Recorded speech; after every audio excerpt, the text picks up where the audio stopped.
Then the Lord said, because the outcry against Sodom and Gomorrah is great and their sin is grave, I will go down to see whether they have done altogether according to the outcry that has come to me. And if not, I will know. So the intercession for Sodom proceeds. I'm not going to read all that. But so now, by the way, when this intercession is going on, so the men turned from there and went toward Sodom.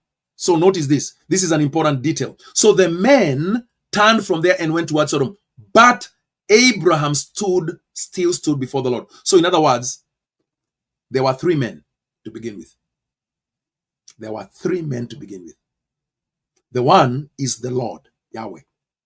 The two are angels. The two continue on. But the Lord remains with Abraham. The Lord remains with Abraham. Okay. So now the two go, and of course they meet Lot, right? You know, when you continue with the story, they go, and the Lord, of course, says, I will not do it for 30, and so on and so forth. You know, they have this negotiation, this intercession of Abraham. And the Lord went his way when he had finished speaking to Abraham, and Abraham returned to his place. Now, question, did Abraham see God face to face? Did Abraham see the Father, whom no one has ever seen? Is Jesus confused when he says no one has ever seen him? Are you seeing the issues being raised here? This is why when the Old Testament Jews, Israelites, read these passages, they understood, yes, God cannot be seen. God is invisible. If you see God, you die. But yet, Abraham saw the Lord. He spoke with the Lord.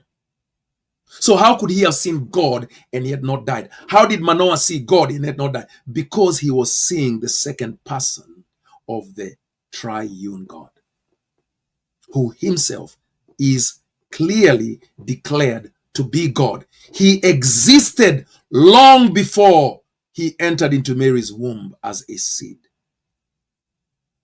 He existed. He existed before the world was founded. Indeed, the whole world was formed through him. The Son. The Son pre-existed his incarnation in the New Testament. So now, you go to chapter 19. Now, this becomes very interesting. So I'm not going to read the whole of chapter 19, but you know that what is going to happen, two angels come to Sodom. They commune with Lot. The people of Sodom want to have a little bit of fun with them, and so on and so forth. It's not fun. And so now, let's see how the judgment happens. Let's pick it up at verse number, let's pick it up here. So as morning dawned, so this is the judgment of Sodom and Gomorrah, the angels urged Lot, up, take your wife and your two daughters who are here, lest you be swept away in the punishment of the city. But he lingered. So the men seized him and his wife and his two daughters by the hand, the Lord being merciful to him, and they brought him out and set him outside the city. And as they brought them out, one said, escape for your life. Do not look back or stop anywhere in the valley. Escape to the hills, lest you be swept away. And he said to him, oh no, my lords, behold, your servant has found favor. If your servant has found favor in your sight, and you have shown me great kindness in saving my life, but I cannot escape to the hills, lest the disaster overtake me and I die. Behold, this city is near enough to flee to, and it is a little one. Let me escape there. Is it not a little one? And my life will be saved. He said to him, behold, I grant you this favor, that I will not overthrow the city of which you have spoken. Escape there quickly, for I can do nothing until you arrive there. Therefore, the name of the city was called Zoar. Now, the sun had risen on the earth when Lot came to Zoar. Then, watch. Then, the Lord, remember the Lord is down here. After he spoke with Abraham, he went down there too. Then the Lord rained on Sodom and Gomorrah sulfur and fire from the Lord out of heaven. Does the grammar of that sound weird to you? Then the Lord rained sulfur and brimstone and all that from the Lord in heaven. So there is the Lord. The Lord is down here with the other two men, with the other two angels. He reigns on Sodom and Gomorrah from the Lord. So the Lord is up there too. The Lord down here, the one that can be seen, is coming to execute judgment. The Lord who cannot be seen is the ultimate giver of this fire. He sends fire from the Lord. Then the Lord rained on Sodom and Gomorrah sulfur and fire from the Lord.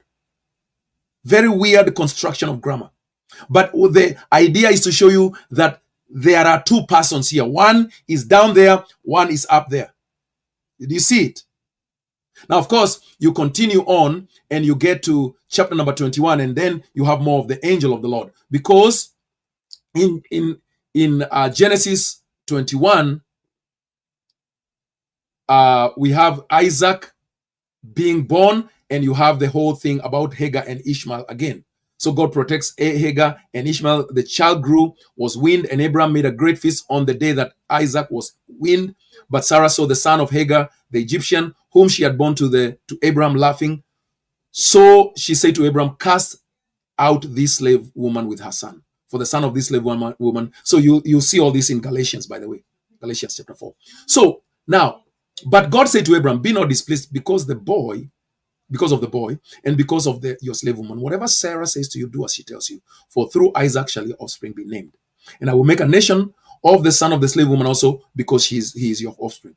So Abraham rose early in the morning, took bread and skin of water, and gave it to Hagar, putting it on her shoulder along with the child, and sent her away. And she departed and wandered in the wilderness of Beersheba. So this is the second time. When the water in the skin was gone, she put the child under one of the bushes. Then she went and sat down opposite him, a good way off, after about the distance of a bow shot. For she said, let me not look on the death of the child. And as she sat opposite him, she lifted her voice and wept. And God heard her voice. God heard the voice of the boy, and the angel of God called to Hagar from heaven and said to her, what troubles you, Hagar? Fear not, for God has heard the voice of the boy where he is. Up, lift up the boy, hold him fast with your hand, for I will make him into a great nation. Again, look at the way the angel of the Lord is speaking, saying, I'm going to do it. I'm going to do it. I'm going to do it. Then God opened her eyes, and she saw a well of water, and she went and filled her skin with the water and gave the boy to drink. And God was with the boy, and he grew up. He lived in the wilderness and became an expert with the bow, and so on and so forth.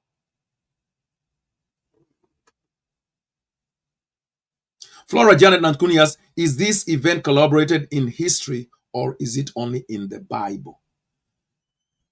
I don't know how to answer that question, because this is the history. The Bible is history, right?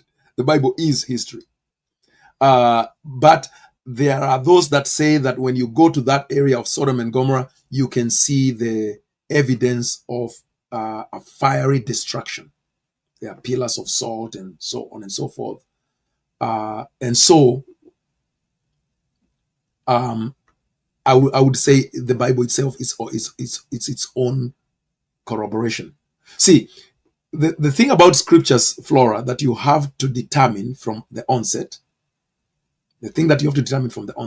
is how you are going to take the scriptures. If you are going to take the scriptures just as some other historical record, then that you're going to approach them very different from the person who says, I believe the scriptures are the very inspired words of God. And so they attest to themselves. Now, G says there was a battle there. It's quite possible there was a battle there, but it's not the only option. More than likely, G, in my view, there was probably some kind of volcanic action, because the fire came from above. Now, is it possible it was a city being attacked with siege engines, with fire being cast into the city? Quite possible. But there is no way from the text of being 100% sure exactly the mechanics of this destruction. Because throughout the scriptures, God uses many means to destroy a city. Sometimes it is war from another nation. Sometimes it is catastrophic natural disaster, earthquakes, and so on and so forth. So therefore, we cannot be dogmatic about it. However, we can look and say, within Genesis, whoever is writing the story of Lot and Abraham, do they ever speak about a war in Sodom? Yes. And it is almost certain that whoever is writing Genesis 19 and 20, 18, 19, 20, is probably the same person who is writing Genesis 14. Well, when you look at Genesis 14, the writer of Genesis 14 has no qualms informing you there was war. Sodom was captured. Lot was captured along with the people of Sodom. So why get to chapter 18 and all of a sudden, I'm going to speak of war, but I'm going to speak it in such idiomatic expressions that you have to begin to scratch your head and say, what is happening here? I think that what is being communicated here in Sodom and Gomorrah is that there is a catastrophic event, more than likely a volcano, more than likely something that has to do in those lines, natural or supernatural disaster, but that it comes from the hand of the Lord. I don't see it being a war in this particular case. I know there are people who propose that, but I don't see that every time there's a judgment, it's always war. For instance, when there's an earthquake at Jesus' crucifixion, I believe it's an earthquake. When there's an earthquake in Paul's jail cell, I believe it's an earthquake. It's just speaking about a natural earthquake. In the same way as you and I have discussed, when he speaks about the flood of Noah, I believe it is an actual flood of water.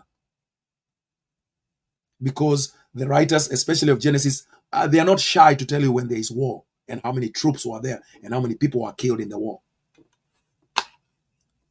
So that's why I would not rush to say it's a war.